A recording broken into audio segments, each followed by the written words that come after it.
Matthew 14.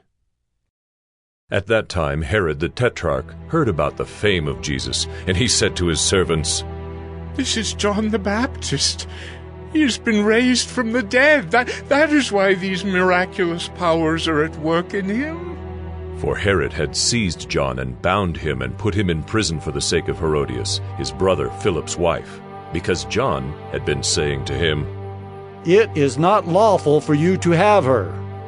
And though he wanted to put him to death, he feared the people because they held him to be a prophet. But when Herod's birthday came, the daughter of Herodias danced before the company and pleased Herod, so that he promised with an oath to give her whatever she might ask. Prompted by her mother, she said, "Give me the head of John the Baptist here on a platter."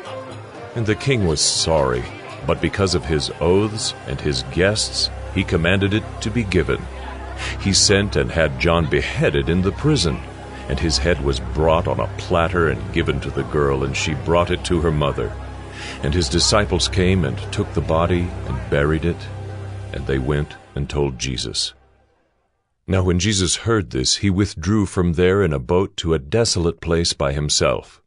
But when the crowds heard it, they followed him on foot from the towns. When he went ashore, he saw a great crowd, and he had compassion on them and healed their sick.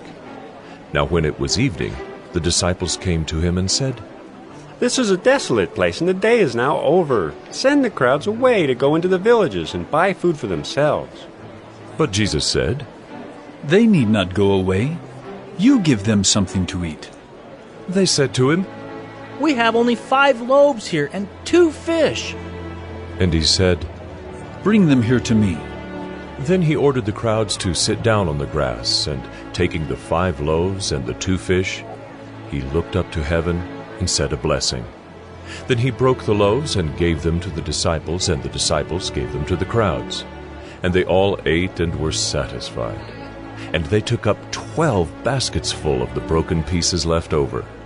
And those who ate were about 5,000 men, besides women and children. Immediately he made the disciples get into the boat and go before him to the other side while he dismissed the crowds. And after he had dismissed the crowds, he went up on the mountain by himself to pray. When evening came, he was there alone. But the boat by this time was a long way from the land, beaten by the waves, for the wind was against them.